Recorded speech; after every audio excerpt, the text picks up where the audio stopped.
పంచారామ క్షేత్రమైన అమరావతిలో మహాశివరాత్రి సందర్భంగా శ్రీ బాలచాముండేక సమేత అమరేశ్వర స్వామి దేవాలయంలో తెల్లవారుజామునే 4 గంటలకు స్వామివారికి పంచామృత అభిషేకం జరిపించి స్వామివారి దర్శన భాగ్యం కల్పించారు. తెల్లవారుజామున భక్తులు నది స్నానం ఆచరించి స్వామివారి శివనామస్మరణతో ఆలయం మారుమోగింది. ఆలయ EO Vemuri Gopi, Amaravati circle inspector ఏవి బ్రహ్మం భక్తులకు ఎలాంటి అసౌకర్యాలు కలగకుండా చూసుకున్నారు. కళ్యాణ మహోత్సవం జరుగుతుంది.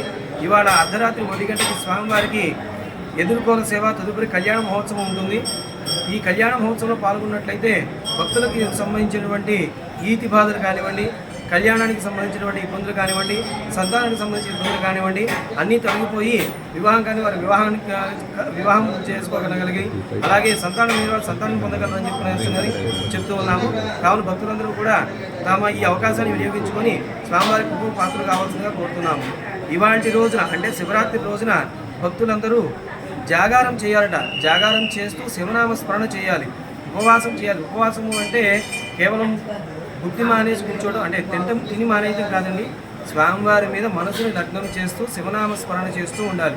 ఇవాళ ప్రాతకాలం నుంచి రాత్రి వరకు లింగోద్భవ కాలం అయ్యి జాగారం మొత్తం చేస్తూ స్వామివారి కళ్యాణం పూర్తయ్యేంత వరకు కూడా ప్రతి భక్తుడు స్వామివారి నామస్మరణ ఓం నమ శివాయ అంటూ శివనామ స్మరణ చేస్తూ స్వామివారి మనసులో తలుచుకుంటూ సాధ్యమైనంత వరకు దగ్గరలో ఉన్న దేవాలయాన్ని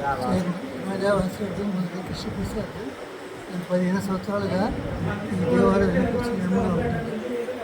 సార్, ఈ దేవాలయం ప్రాశస్త్యం ఏంటి? మీ గురువులు దీనికి ఏ విధమైన సేవలు చేశారు? మీరు కూడా సేవలు చేస్తున్నారంటే ఏంటి ఈ భాగ్యం ఎలా జరిగింది? స్వామి ఈ భగవంతుడు ఇచ్చిన ఆపర్చునిటీ పూర్వీకులు 1798 దేవాలయం అభివృద్ధి చేసి